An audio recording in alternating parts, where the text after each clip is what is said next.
All right then. All systems go. Hello, willkommen, bienvenue. Time for another Amish Inquisition, episode 361 on Sunday, the 19th of January, the day before the apocalypse, when the Orange Man returneth. Oh, is he back? It's back tomorrow, apparently. Okay.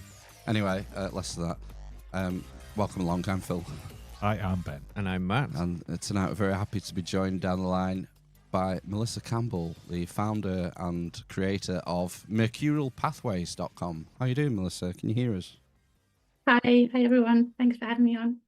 Our pleasure. It was our mutual friend Matthew Chin who pointed me to your blog a while ago, and you since had a little chat with him on your YouTube channel as well.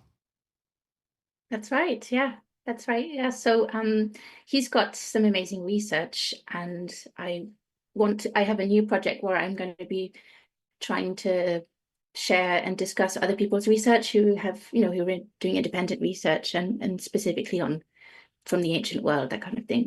So tell us the genesis of the blog. Why did you start doing the Mercurial Pathways website? So I started the blog about 6 years ago now, and I had been interested in I'd always been interested in ancient history, actually, even when I was a kid. But just in the last maybe 10 years or so, I'd been really interested in discovering a little bit more about the megaliths and the alignments and the pyramids and all that. So I had started reading a little bit about it, and I'd found some interesting things, and especially, as I'm sure you know, all the independent research that's available, the Graham Hancock and the John Michel and all the rest of it. So that really got me interested in a new way. And then I got Google Earth on my computer one day and started playing around with that and found things that intrigued me. And so I started becoming a little bit slightly obsessed. That's how it happened in the beginning anyway. Google Earth, plotting things, mapping things, looking where things were, measuring, and just being really intrigued. The first thing I found that got me really interested was the fact that, it's potentially not relevant, but I thought it was really interesting, the fact that Stonehenge is exactly the same distance from the two Michael mounts, the one in Cornwall and the one in France, the Mont Saint-Michel. And so that's weird. And maybe there's nothing to it, but that's the thing that got me started. And then I found other things that were related to that. So yeah, you end up sort of piling coincidences on top of each other. And we all have like a tolerance for what we can hand wave away. But the more you dig into this sort of stuff, the more you start questioning whether we're getting the full picture of what our ancestors were all about and what they were capable of, right?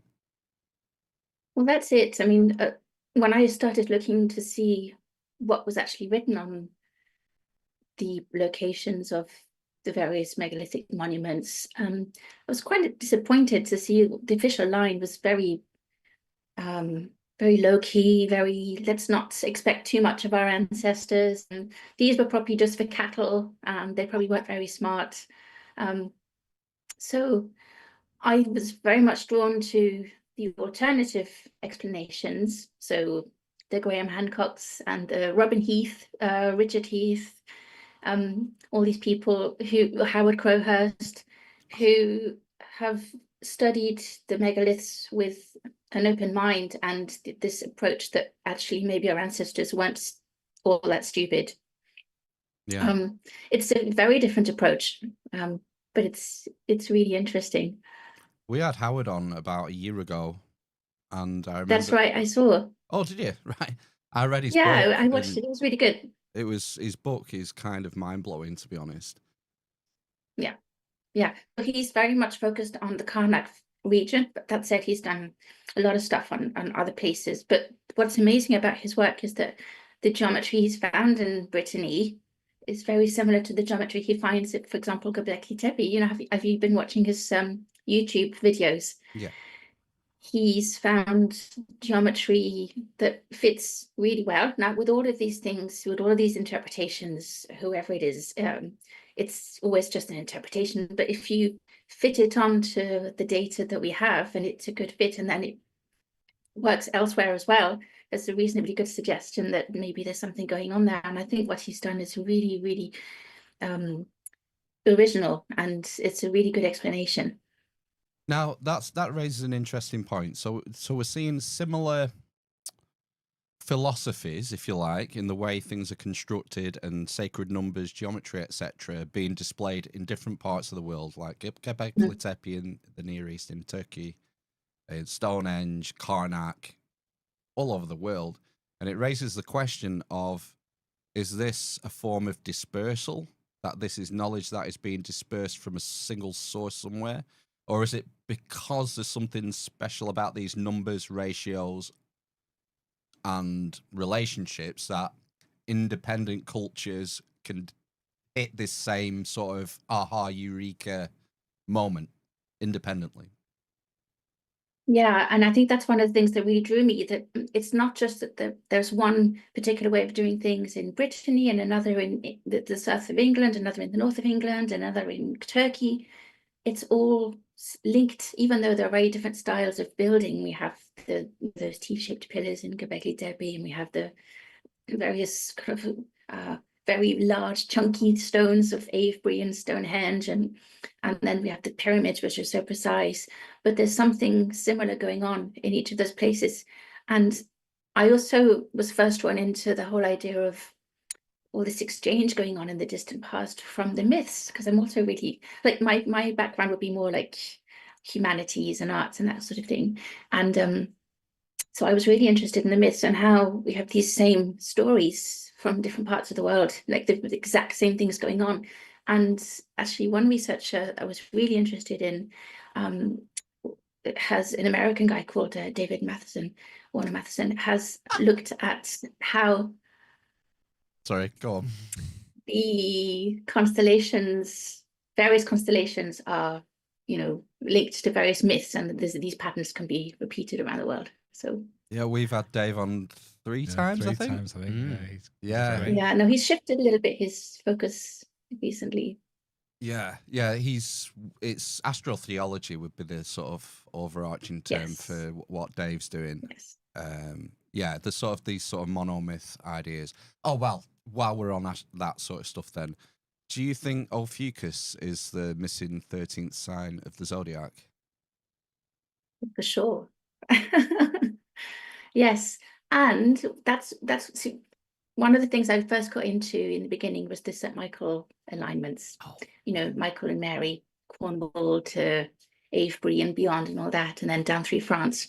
And that's what drew me to Ophiuchus, because St. Michael and saints of Europe, George and James and others, seem to all be related to this constellation of Ophiuchus. And if it's the 13th constellation of the zodiac, in a sense, it's a little bit like the figure of, we'll say, a Jesus with its 12 apostles. And David also showed that there's possible links between Ophiuchus and various deities like Zeus, Jupiter, and others in South America. He has this theme, or had at the time, of the deity standing face to us with one item in each hand. Like Ophiuchus is this deity this constellation that has this massive snake, but it can be interpreted with, the staff of St. Patrick and some other thing that he's holding, an orb or something, so a scepter and an orb. It's a very interesting idea. Yeah.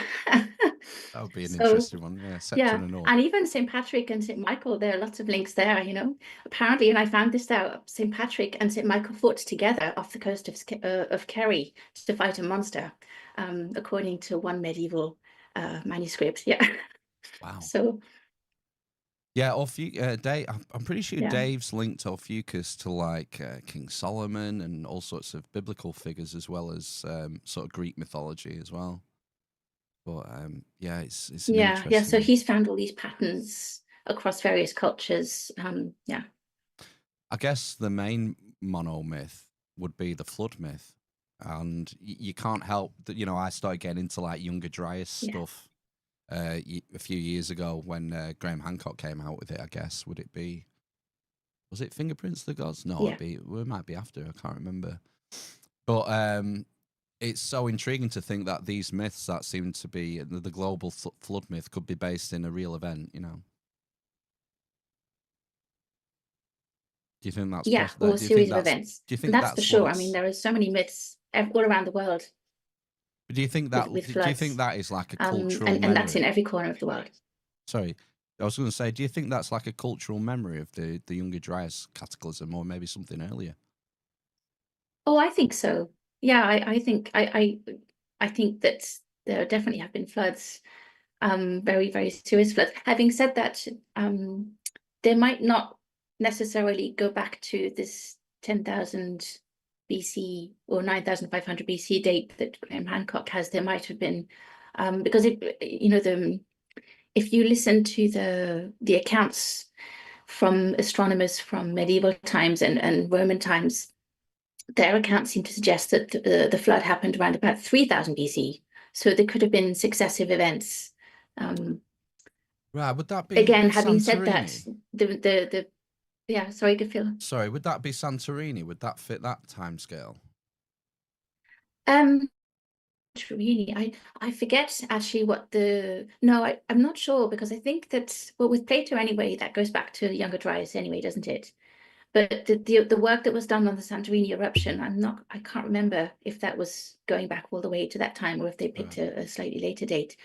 But I did read about a meteorite impact that would have fitted around about 3000 BC. But look, there are so many theories. What was interesting about reading, so I've been drawn into the history of astronomy a little bit too through all this, and a lot of the people who were writing about the history of astronomy before the Enlightenment were very careful to place the beginning of the world within the last 5,000 years, because that's when creation happened. So it's all a little bit skewed. You have to take their word for it as well. So yeah, I mean, if you've got the Inquisition breathing down your neck, you've got to mind your P's and Q's, haven't you? Yeah, and I'm sure they believed it as well. I mean, the thing is, you can, and this applies to me, you can take facts and bend them whichever way you like, so you have to be able to interpret things in a particular way that makes sense and that fits, but it's also your child of your time, right? Mm.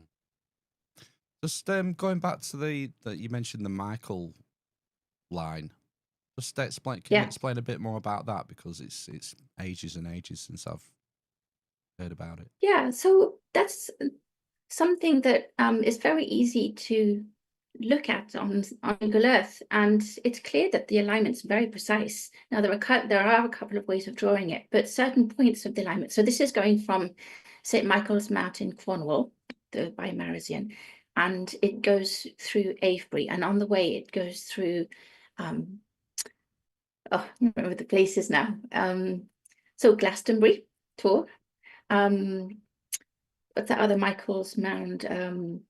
I visited it. It's another one, and it's also an artificial hill called St. Michael, has a ruined church of St. Michael on top. And there are various other smaller places, and then there are places that maybe have no relation to St. Michael, but they're on this alignment that are really interesting. So various megalithic structures, stone circles, stone alignments, and I mean, Cornwall isn't exactly part of megaliths, but there is a whole load of them on or near the line, and then the line goes to Avebury very precisely.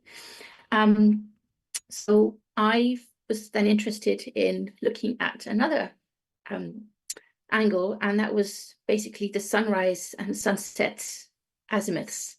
And I was looking to see, well, I don't know where I got the idea, to be honest, but what day would sunrise in St. Michael's Mount in Cornwall have to be on, so that the azimuth of sunrise, as the sun was just rising on the horizon, would correspond to the line of the direction, the orientation of the line heading towards Avebury. And it was quite a significant date. I was looking at the 1st of May, and it basically, then I was looking at the ratio between day and night. Phi came in quite a bit. So all of these things suggested that there was a lot of precise counting going on. That's not to say that this is definitely the reason for which this line was drawn, but there's a correlation. that you have these day to night ratios that are really interesting. And in Stonehenge, in fact, on the 1st of May, there is a 5 ratio between the hours of daylight and nighttime. And then I started looking at all these 5 ratios. Skellig Michael is another Michael mount off the coast of Kerry, and it's linked to Stonehenge in a particular way. It's also linked to Durham Cathedral in a particular way. I can show you if you like, or we can move on, but I can show you some images. Skellig Michael, but yeah, is that basically, it seems to me that it's very precise. These alignments exist. They're not just folklore. You can measure them quite accurately. And that's when I thought I better start writing my blog now, because I've got lots of things to share and I've no one to tell. So is Skellig Michael the one with the weird sort of beehive construction?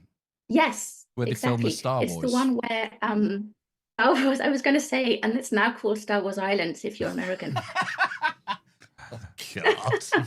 Yeah, so Luke Forever. Skywalker spent some time there. Is that the one with the weird blue milk? Yeah, and milks in the Star Wars sea version, they beast. have those cute little creatures Yeah, the porgs. living on the island. The Pogues. He wasn't cute, was he? And which doesn't one of the lines go through Delphi and end up in Jerusalem? Yeah, so that's another one. So I tried to then look at the at the French extension. So this one would be heading from Cornwall. Sorry, actually starting in Skellig, really. Starting in Skellig Michael, down to St. Michael's Mount in Cornwall, then down to Mont Saint-Michel in France. Now, these are roughly aligned. That's not quite as precise, but it's not bad.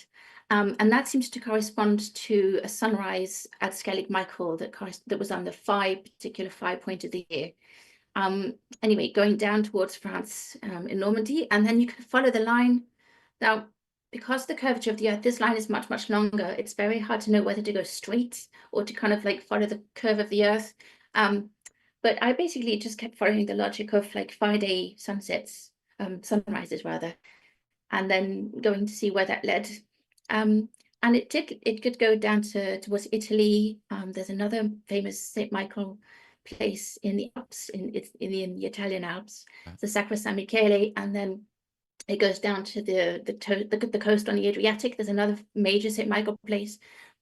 And all of these St. Michael places, well, especially the French one and the 2 Italian ones, they will have a similar mythology that goes with it. So in each case, bishop was visited by St. Michael, and it's always the Archbishop.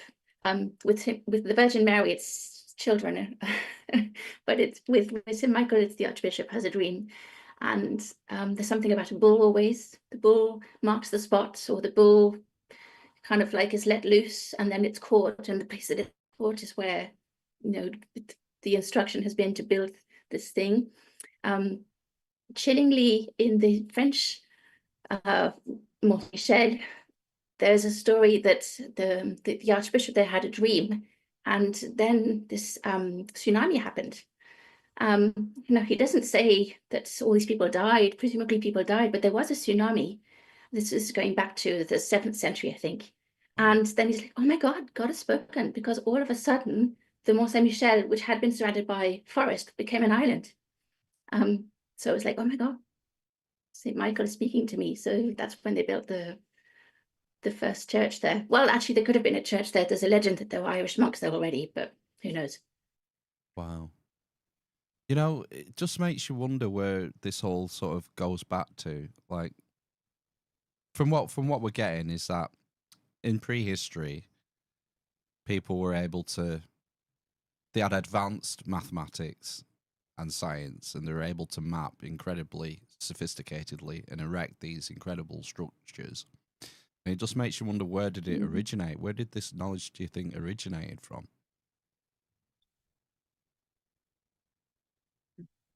I don't know, but I'm sure that it's very, very old, really old. When we say really because old, are we there's no talking, sense of, are we talking like Lascaux caves old, like 40,000 years old, or 10, or what do you reckon? I found the Lascaux caves as part of an alignment. I don't know. there's a whole series of places in the south of France going into Italy, which are all on the same line. There's a day to night ratio that's very interesting. Whether that's the explanation, I don't know, but Lascaux is on it. And it has bulls because a lot of these places are associated with St. Michael and bulls. And it has, well, all rocks technically in Lascaux. Yeah. You never know. I don't think it's impossible to think. I mean, we have the same physiognomy, right? We have the same brains as people 40,000 years ago, which is when I think the Lascaux paintings were painted. The paintings themselves are so sophisticated. I mean, they're amazing. I mean, I saw you had the little clip of the Lascaux auroch in the beginning. Like, that is the work of an amazing artist. That's not to say there was an amazing mathematician, but that auroch has the Pleiades just above it. So again, we have this continuity. We have a bull, we have a constellation Taurus. So Taurus is the constellation that the Pleiades belong to, this asterism. And the Pleiades are very symbolic, going back, way back. Well, I mean, as far as we know, to maybe 3000 BC, but who knows? Who knows? Maybe they got it back. So where does this knowledge come from? Well, I was reading history of astronomy. I've been kind of dipping in and out of it. It's a history of astronomy that was written by this French guy called Jean-Sylvain Bailly, and he was actually the mayor of Paris during the Terror in the 18th century. So when the revolution happened. So he was not an idle man. He wrote this amazing history of astronomy. Unfortunately, there was an uprising, and in those days, what did you do? You told your soldiers to shoot, to disperse the people, right? And people weren't very happy about this, so he got his head cut off. This is what happened in France at the time. But his history of astronomy talks about Atlantis. It talks about, it tries to go back to the source. He speculates about maybe somewhere up north. He gives even a latitude, sorry, a bit of a cough, a latitude that is a potential place where civilization in his book might have started. But what he does find, and that's probably the most interesting thing to take away from his book, is he finds evidence of really sophisticated astronomy going way back. We're talking at least 3000 BC. Now, again, I'm not sure if he's constrained at the time, even though the Enlightenment had happened, by a sense of not offending people and sticking to this whole, the creation happened 5,000 years ago, or 5,000 BC, I don't know, but he seems to go very often for around 3,000, 3,500 BC for the start of it all. And he keeps making these observations, like there's no way that the Babylonians could have known about the 600-year cycle just like that overnight in 3000 BC. We're talking centuries of sophisticated astronomy and precise observation leading up to this point. And then he looks at the way that astronomy was done in various parts of the world, China, India, working on the information that he had. And he sees the same way of dividing up time, the same systems. And what's very interesting is he talks about the debris of a civilization that survived some kind of trauma. So he says that there must have been at one point some system, and then the Indians kind of remembered a bit of it, and the Chinese remembered another little bit. There are points in common, there are differences, and that some of the things that they remembered, they didn't really seem to understand at that particular time. They had inherited a way of dividing up time or some knowledge about a planet or something, but they didn't necessarily practice astronomy themselves at that particular point. They didn't necessarily understand the information, so it must have gone back to some previous time. So part of the book is basically trying to piece all this together and to find a place in a time that it would have belonged to. It's very speculative, but you can't walk away from the fact that sophisticated astronomy was happening at least 3000 BC, which is officially the time of Stonehenge. I mean, it has to be speculative by nature because we don't have writing, or we don't have any existing writing from before 2000 BC, Exactly. whatever. I mean, the focus for many archaeologists today is how did people live? So to be fair, they have a different focus. They're interested in, well, you don't have your pints tonight, I don't see, but what kind of things did they drink? What did they eat? Yeah. We found some bones. They were eating cattle. They had a big party. So their focus seems to be on that. But then to, for example, then interpret Avebury as a cattle enclosure because they found some cow bones there. and to then overlook the rest of the possible explanations just on that basis that we found the cowboys, therefore they had a party, and that's all it is. It's just one particular way of looking at things. I mean, going back to the 70s, there was this archaeologist, Richard Atkinson. He described the builders of Avebury as howling barbarians, which I'm not quite sure what that means, but definitely not sophisticated. The implication being that they could never have thought of astronomical alignments. It just wouldn't have been something that they could have done. Some people say that about builders today. Not me, not any of us, of course. You know, I can't help thinking that I've said it many times, but our civilization is very fragile. And the more advanced technologically we get, the more fragile we are. If a comet hits tomorrow, we'll all be finished, and it'll be the hunters and gatherers who will make it. They'll be the survivors, and they will reset. And I think the common sort of theme at the minute is the common focus is on the Younger Dryas, and that was the last big reset. But when I look at like Lascaux and the other caves in Spain and whatnot, I can't help thinking that maybe the Le Champ event was the big reset, and that maybe a lot of this knowledge is pre-Le Champ, pre 40,000 years ago, when we were reduced to, I think it was 3,000 breeding pairs of humans, and it's that we're That's recovering right. from. Yeah, there could have been many times where meteorites struck, and comets and bits and pieces like that, and Randall Carlson has done a lot of work on this, and the association with Halloween, and maybe the Day of the Dead is remembering the terrible meteor stream that came our way, wiped out various Out of the people Taurids, and animals and everything. Melissa, again coming out of the Yes, Taurids. So this is why. So they come close to Earth around about October. So his theory was that Halloween, Day of the Dead, maybe this is commemorating a day when actually a lot of people died. Hence the fact that we find Halloween or Dia de los Muertos in the Americas way before Columbus. We find it here in the UK and Ireland. And there were excuse me, similar traditions around about, well, even in the Christian calendar we find All Souls and All Saints, remembering the dead and everything. So it's a really interesting question, like how come in the Americas they had an equivalent of remembering the dead, Halloween, at the same day. It's baffling. But to go back to your point about destruction and how our civilization is so fragile, we wouldn't stand a chance. I mean, we don't even write things on paper anymore. I mean, like all it takes, it wouldn't even be a meteorite. All it takes is for some disgruntled person to, go in nature centers. There'll be nothing left of us. So we are very, very fragile, definitely. I mean, there's been stories for the last few weeks about the Earth's magnetic field, about this strange divot in it around South America, stretching over South America and into the ocean either side.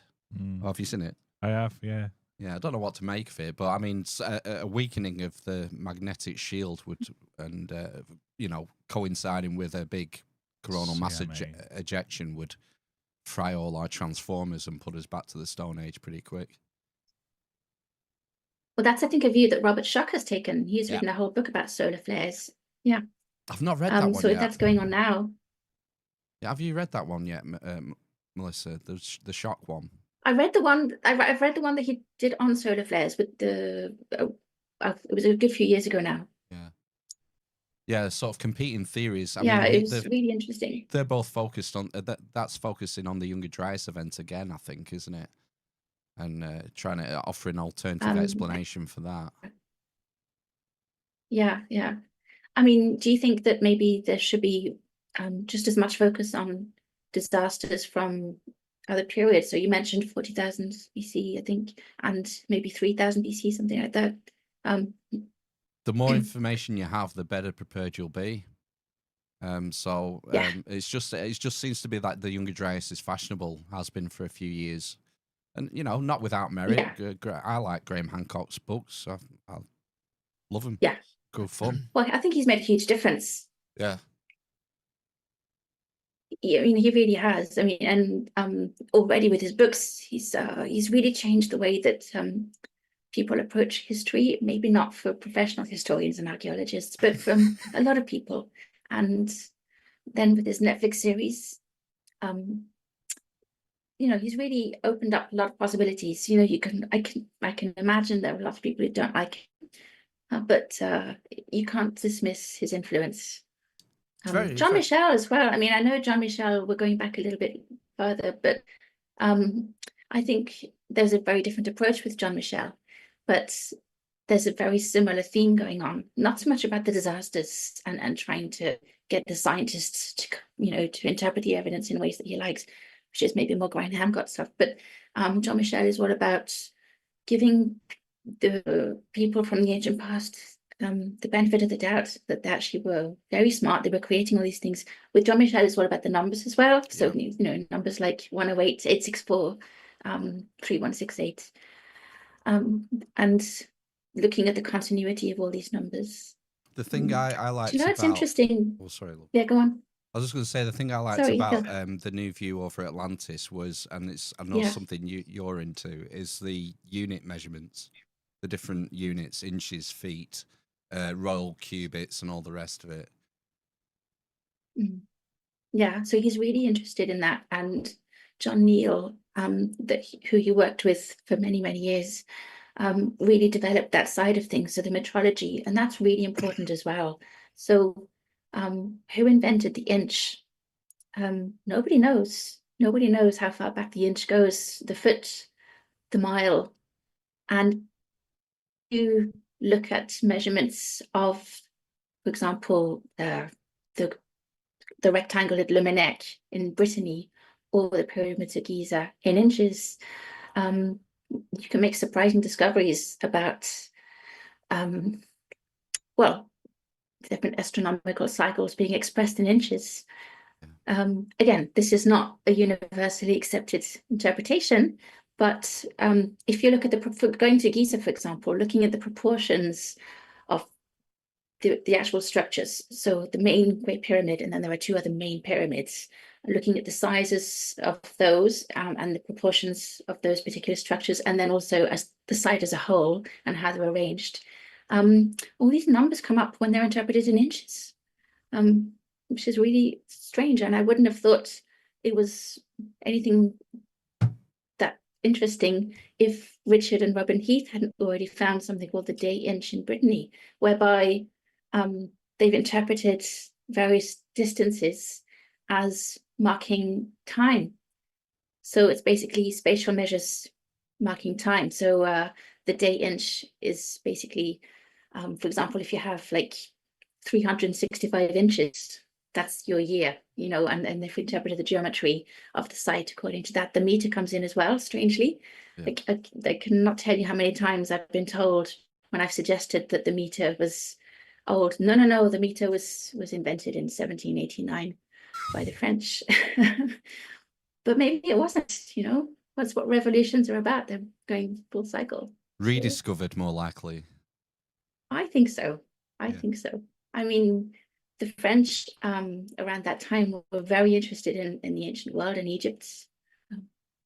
Well, going back to so with the Americans, like the origin of units, was it Protagoras who said man is the measure of all things? And I was always told that well done. An inch is the width of your thumb, and a foot is the length of your foot. Yes, exactly. And an inch is 3 barleycorns. Confusingly, sometimes the barleycorns, because they're kind of like sort of spherical like this, so sometimes the barleycorns have to be lined up sort of lengthways, and sometimes they're kind of lined up like sideways, depending on the tradition. But it's the barleycorn is really important. So we're going back to your beer again. So where are your pints?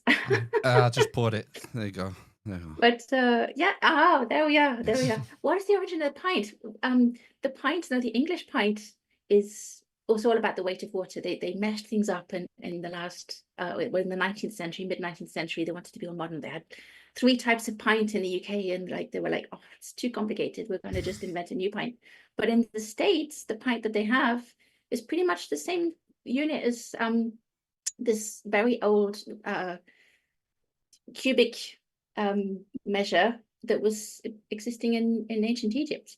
And it's basically the equivalent, this is the American pint now, of a cylinder of 7 centimeters diameter and 6 centimeters height.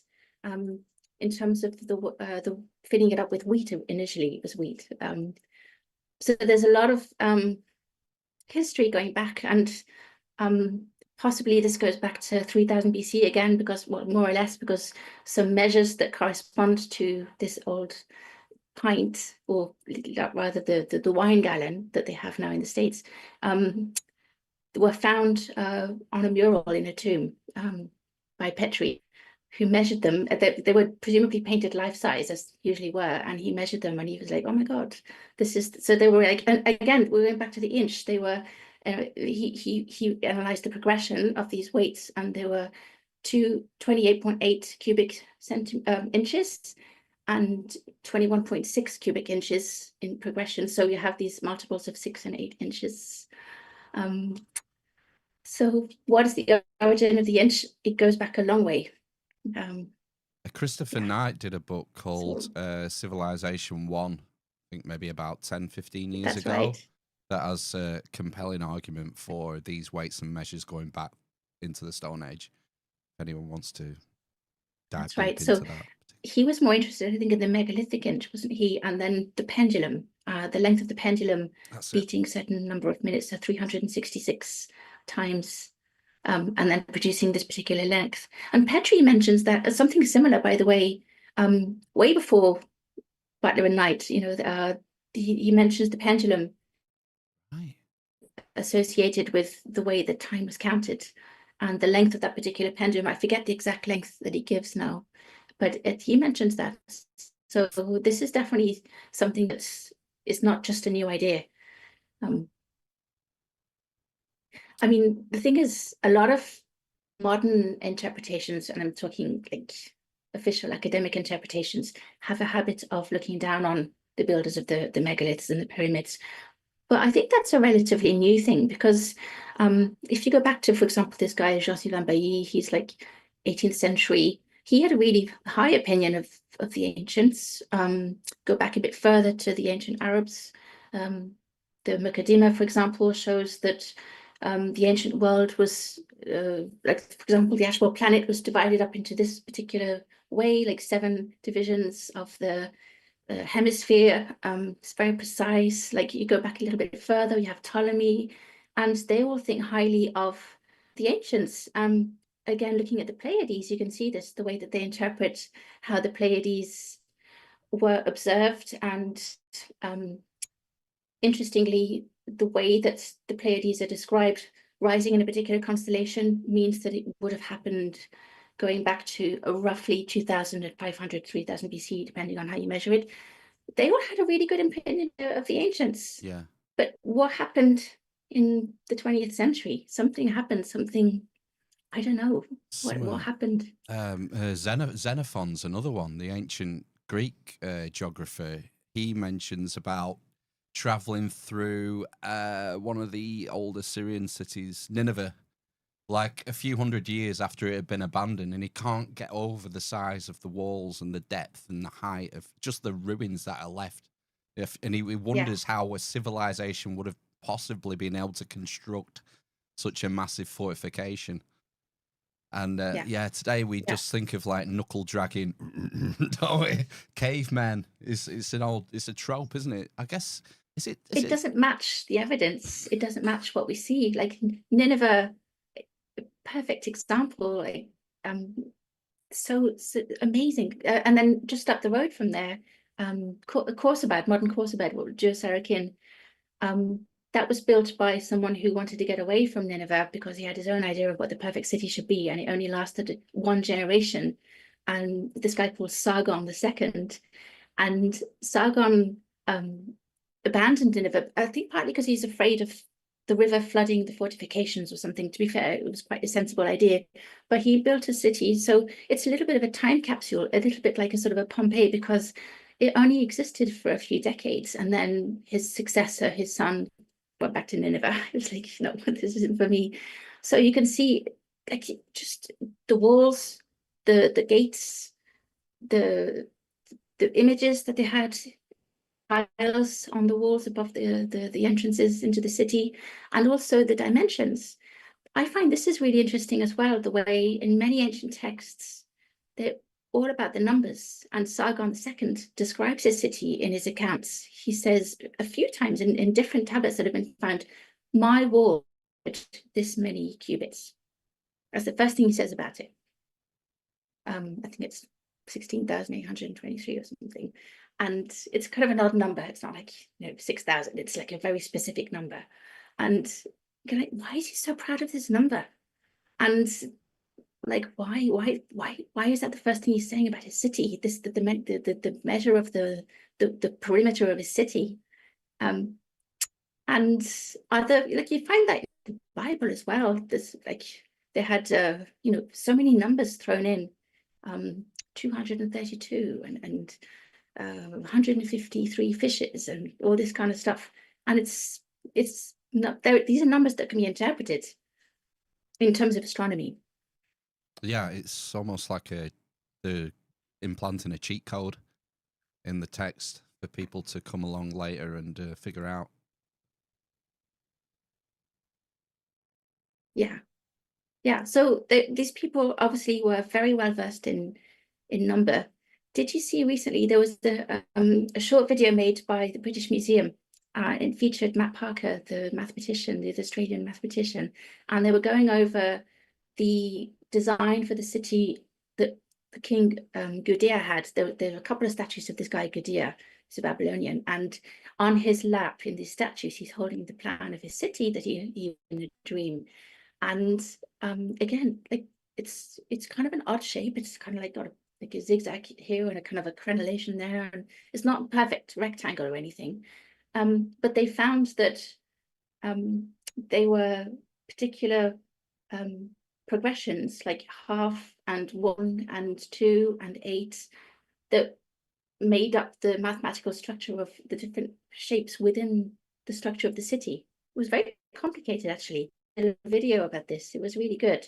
And they also found, and they didn't dwell on this, but I thought this was very interesting, that on the ground, and they've discovered the actual city now in Girsu, Tello, ancient Tello, in modern Iraq. And they found that the actual measure on the ground that corresponds to this particular unit on the map, this on the statue, is 8 meters. 8 meters. So here we have a possible ancient meter. King Gudea. But again, a very mathematical approach. I don't know if it's related, but Gudea was the ancient name for Cadiz in Spain, where the Pillars of Hercules is. It could have been. That's a very interesting place too, because the other Pillars of Hercules may be more Gibraltar, but Cadiz is an island. It could be a very interesting ancient site. I'm not sure. I must look into Cadiz again. Yeah, I've never been. But this particular place is ancient Tello. Yeah, Iraq. You see, we again, I remember, was it, I read Eric Klein's book, 1177, I think. And that was such an eye-opener for me in showing how related the G7, as he calls it, of the Bronze Age were. And I've read books since that go into the sort of copper trade, the trade between Cornwall and the Near East. And then you've got lapis lazuli in Afghanistan. And we get this, we seem to look down on our ancestors and don't appreciate how, I don't know, civilized isn't the right word, but how interconnected they were. It's because we see progression as improvement. Yeah.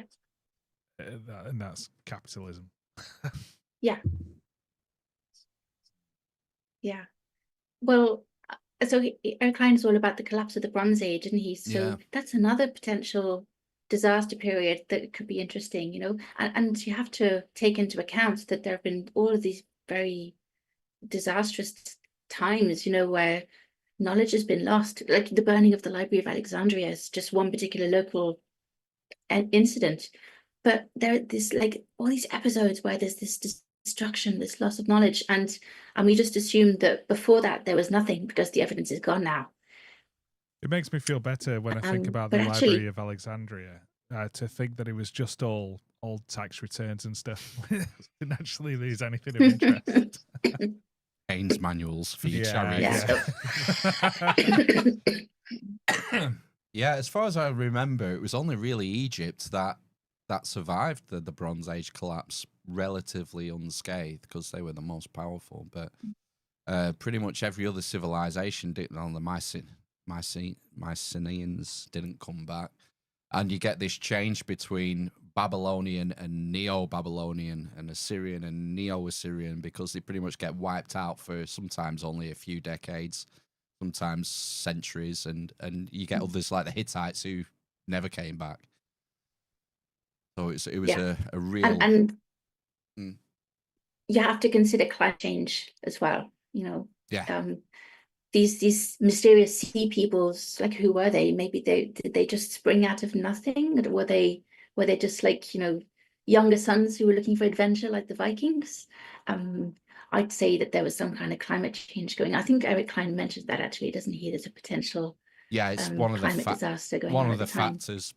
He puts it down. He says it's multifactorial. That it's climate, mass migration, war, political infighting. Just basically, what's the term for The dumpster fire. It sounds like today, right? dumpster fire? Yeah.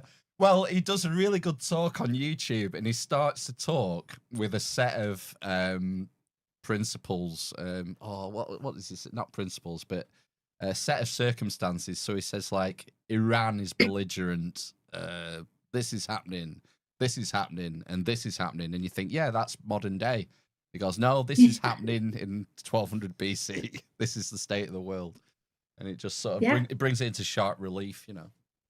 Yeah, absolutely. So yeah, we shouldn't really look down on these people that actually survived in these terrible times, you know. And we should say we did have Eric Klein on as well. We did a long time Oh my ago. God, I must watch that. Yeah, you'll struggle to find it. I think it was in the 130s or episode 140, something like that. Right. Those early doors. Had Eric Klein on. I totally what do you call it? You fanboyed him. Fanboyed him, yeah, totally fanboyed him. Yeah, I think you sent him his book to sign, didn't you? Yeah, I wish I had. Yeah. I know what we should get on to, Melissa, because we've alluded to it that modern attitudes to the ancients is not ideal, and it's a recent development, and it makes me wonder if there are certain gatekeepers who are suppressing this information or pushing a different narrative, or I don't know. What do you think about that? I think that there are certainly people who are aware of ancient traditions of sophisticated science. Whether people are being suppressed or silenced, I don't know. But one thing that made me really think about that was looking at this guy called Jim Wakefield, who interpreted the dimensions of the Pyramid of the Louvre in Paris. And he found that it was all about the lunar year, the solar year expressed in feet and meters. And that there was this clever interplay between these two units, the English foot and the meter. And so Pei is the architect, he's an American. He had managed to combine all this information into this pyramid. And you kind of have to wonder, like, no one's going to know, no one's going to go and measure it. Like, it's like Jim Wakefield was very curious, and he's interested in metrology and ancient Egypt. He just saw it straight away. But there must be people who are using these dimensions. There's another pyramid, actually, funny enough, in Rome, the Pyramid of Cestus. It's a tomb pyramid, like it's not a big one. It's literally like a mausoleum tomb thing. And again, this isn't the interplay of feet and meters, but there's possibly something about the lunar year going on in meters. So I can show you the dimensions if you like, but you have to kind of wonder, like, this particular tomb is going back hundreds of years. The one in Paris is going back to just a few decades. There's some kind of continuity going on, and yet it is hidden. Definitely, it's hidden. Has anyone I measured think Onstart has done a lot of work on hidden signs, hidden ways of planning cities, hidden ways of planning the monuments.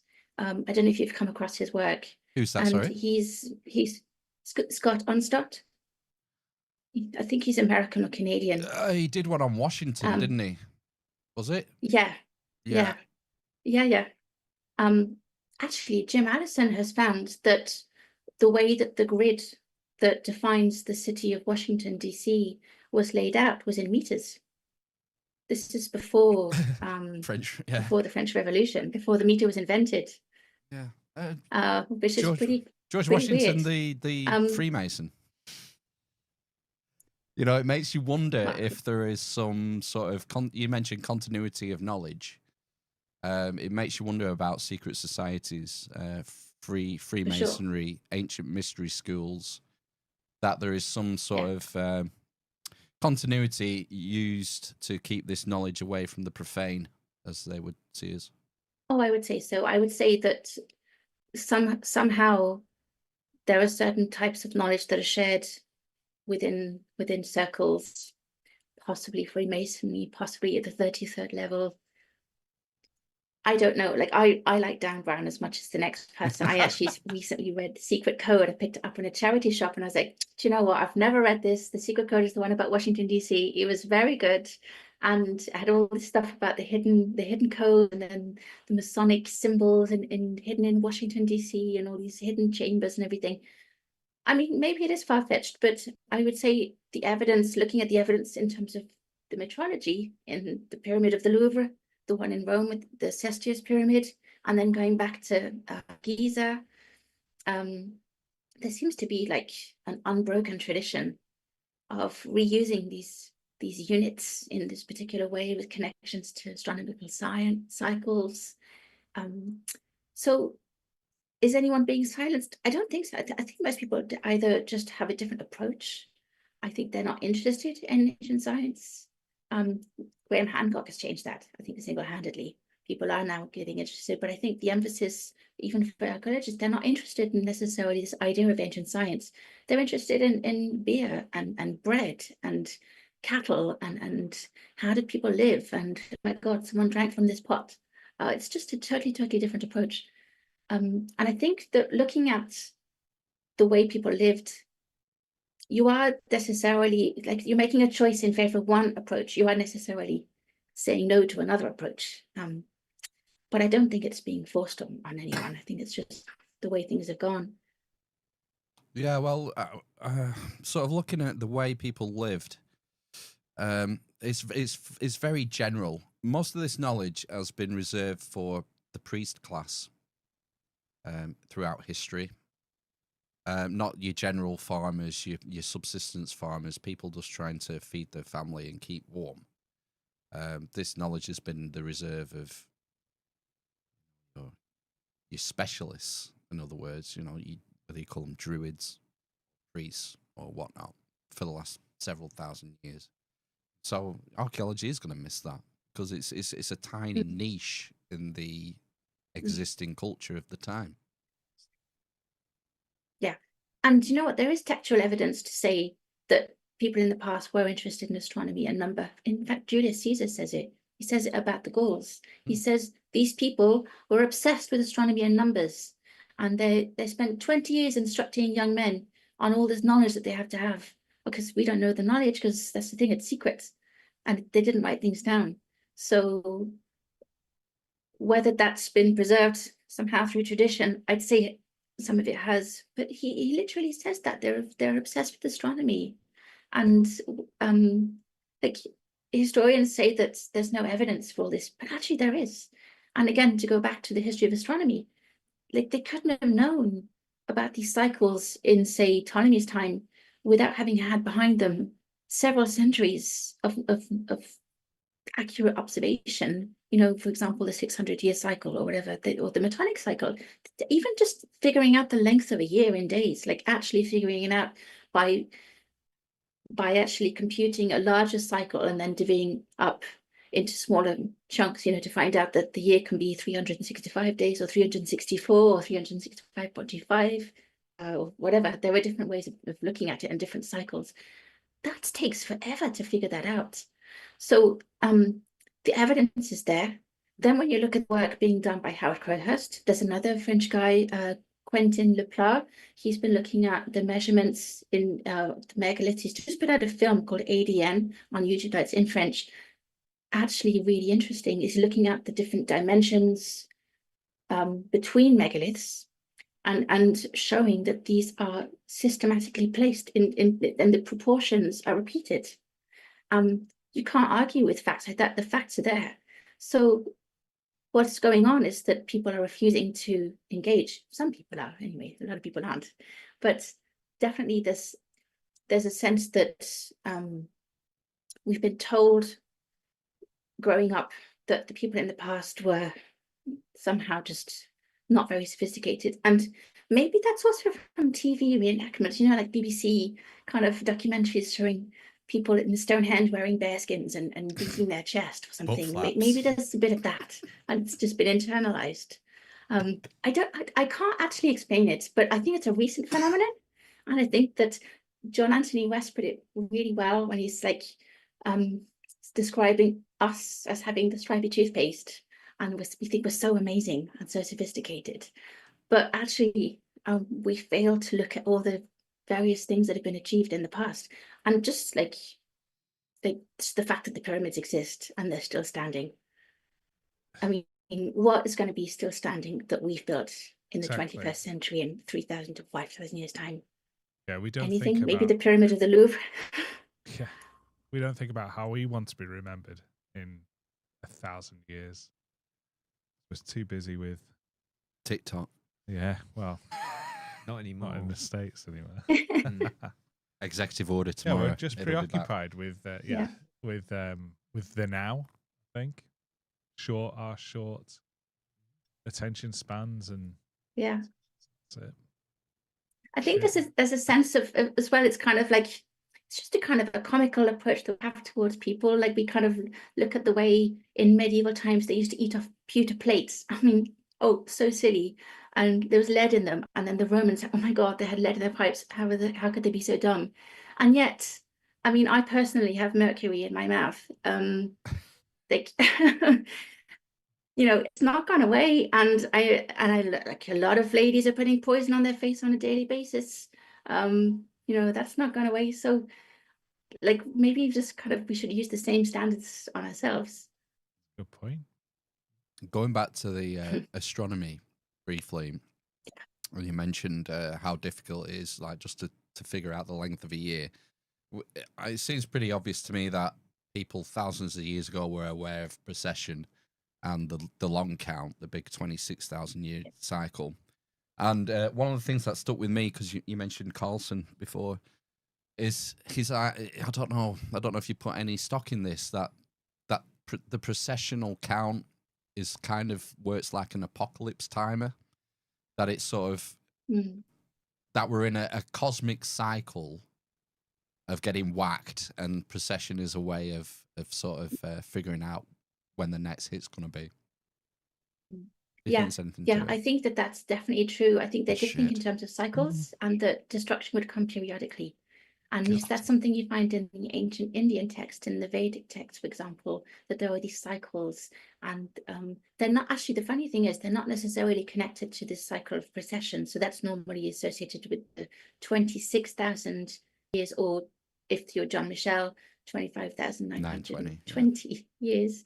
But in the Vedic texts, it's more about these very, very large cycles, and then basically multiples of 6 and 8. So we have like 4,000,000 for the grand Yuga cycle, and that's like 1 year of Brahman.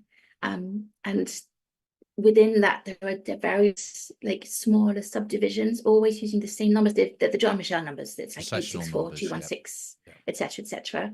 And the idea is that these cycles come periodically. And something that's really interesting is to read some of Plato in the light of these cycles that we know from the Indian texts. It's very similar kind of thinking that, you know, and even the Greeks more generally, they had this concept of like the golden age, the age of bronze,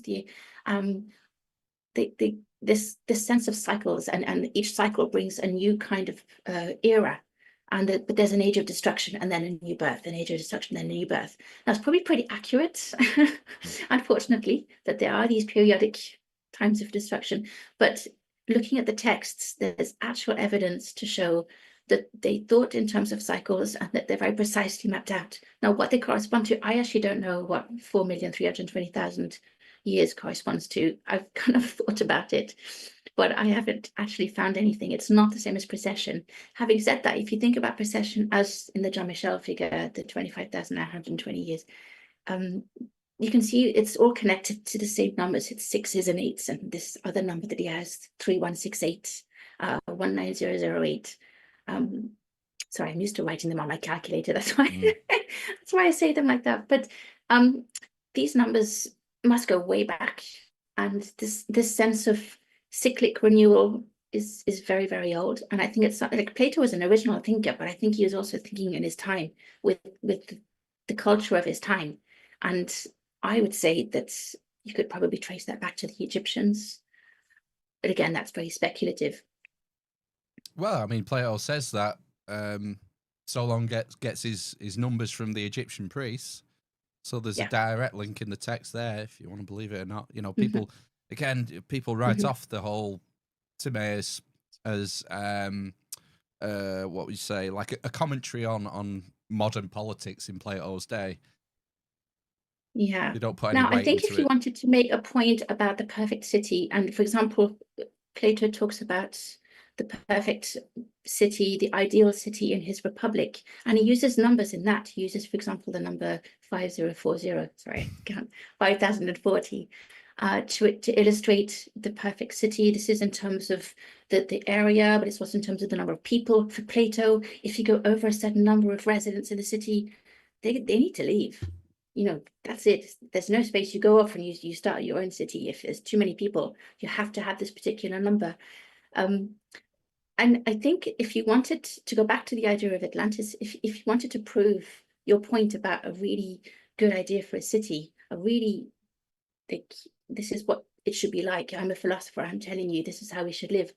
Would you really like go and describe Narnia? I mean, if you thought it was a fairy tale, would you actually, for me, that doesn't make sense from a politics point of view. He's trying to describe something that I feel he believes in, because otherwise it wouldn't make sense to demonstrate this as his ideal city. He's talking about the maths of it, but also various aspects of their society. And he puts this forward as something that is to be emulated. Like, he looks up to them. He also says that they died because they were, you know, a bit, you know, it's kind of their fault. You know, they shouldn't have been so proud. That's another thing. But yeah, I think the approach that we have towards that aspect of Plato is it's very difficult to bridge that. You know, we're kind of very inclined generally to say, he didn't really mean it, and the A word is to be avoided. In fact, I think that it just doesn't make sense to have Plato as the father of philosophy, the founder of the Western civilization, and then to basically mock this aspect of him. It just doesn't fit. Totally. Agreed. Take him seriously. He was a wicked wrestler as well. Greasy. Yeah. Well, Melissa, we've blown over an hour already. We're going to have to wrap this up. Right. It's been loads of fun. I've loved it. Well, it's been an absolute pleasure. Yeah. Mercurialpathways.com. Is that the best place for people to keep up with what you're doing? Yes, absolutely. So I've put out a couple of articles this week. I try and do. This week I was looking at a particular festival that's happening in India just now. It seems to be based on the cycle of the planet Jupiter, a 12-year cycle. So it's quite mysterious because this is a festival that they have. Oh, you're frozen. But it's all to do with this 12-year cycle. So you froze up for a minute then. And then I've been looking at the history of the inch as well, trying to kind of find where it might have come from and looking towards ancient Egypt. Oh yeah. Fantastic. Well, you heard it here first. Check it out, folks. Link in the show notes. There's there's so much there. Is it best? What would you recommend people do? Just start at number 1 and work their way through it, or what? Your first post. No, I think just have a look at the list of blog posts and see what takes your fancy, because some of it is more kind of about numbers, and to be honest, I and I'm aware of this, some of it is a little bit mathsy and a bit geometry-ish, so you can basically just that bit if that's not really your thing. And then there's more stuff about just the ancient world and myths and that kind of thing as well. So you can just basically see what takes your fancy. The most recent person I've looked at in terms of just having their own article is Halley of Comet fame, and trying to figure out what he was thinking in terms of the Metonic cycle and the Saros cycle. So there are various things you can look at, but the focus is a lot of it astronomy, metrology. Cool. Well, this has been wonderful. You're going to have to come back, Melissa. Have you back soon? I'd love to. It's been really nice chatting to you. I believe you're into AI as well. Oh, that's right. Yeah, that's my actual kind of job. I look at what people might think if AI were conscious, and if AI could be conscious. Right, well, we'll do that next time. Do you think... What are you doing next week? Do you think AI could be conscious? One word answer, no. That's my take. Right. I have nothing to back it up with. Well, you can come and change our minds next time. Yeah, well, you've nothing to prove anyone is conscious. Well, yeah, good point. Well, Gosh. you walked into that one. Do androids dream of electric sheep or what? Yeah. Right, well, we'll do AI next time, Melissa. It's been wonderful. Nice to meet you. All right. It's been an absolute pleasure. Thank you so much. Thank you. You're welcome. Thank you very much. Check out the links in the show notes. We'll be back for part 2 in 10 minutes, and we're going to open the phone lines. Woo! Woo! Right, sayonara. See you soon. Bye. Love you. Bye.